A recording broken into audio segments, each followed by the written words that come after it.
in Seattle because that's where crews are battling a fire at a large building there. This has been going on for hours, we want to say. It's in the First Hill neighborhood, 9th and Madison Street, and crews working to keep those flames from spreading.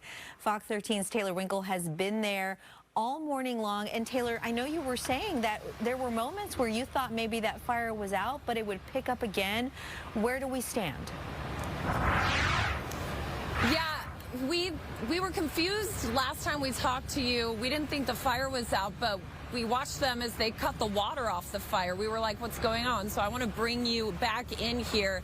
They turned the water back on. We watched as a firefighter kind of climbed up to the top of that ladder truck and just surveyed what was going on. We're not expecting this to actually be put out for hours. Crews are going to stay here and monitor hotspots. It's been a really, really busy morning for those firefighters who've, as you said, been working nonstop to get this thing extinguished, dumping hundreds and hundreds of gallons of water here. They're trying to make sure whatever heat is left over in that building right now doesn't flare up and get engulfed again or jump to neighboring buildings. It was so intense earlier this morning that they had to evacuate people who were living nearby just out of precaution. We talked to one of those neighbors who was evacuated who says it makes for a really rough start to 2024. I was awakened around 5:30, 5:45 in the morning. Someone pounding on my door. You need to evacuate. And so I took my infant son and 9-year-old outside, and you know, there's the fire department. They said that it might be hours before you can go back into your house.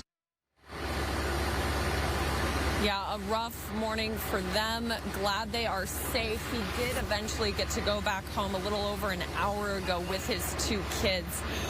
The building where this is happening used to be Vito's. You might remember back in June of 2022, there was another huge fire in the same building, and neighbors say since then, smaller fires have popped up here and there. And Seattle Fire says the building was vacant, but they were trying to rescue somebody who was on the 2nd floor. They didn't find that person when they finally got people inside for that rescue, so now they'll have to wait for the investigation to confirm if there was actually somebody inside or not. That is according to Fire Chief Scoggins, and we are waiting for the outcome of that. Seattle Fire says they're going to have units on scene here, again, monitoring those hot spots throughout the day to make sure this is completely out.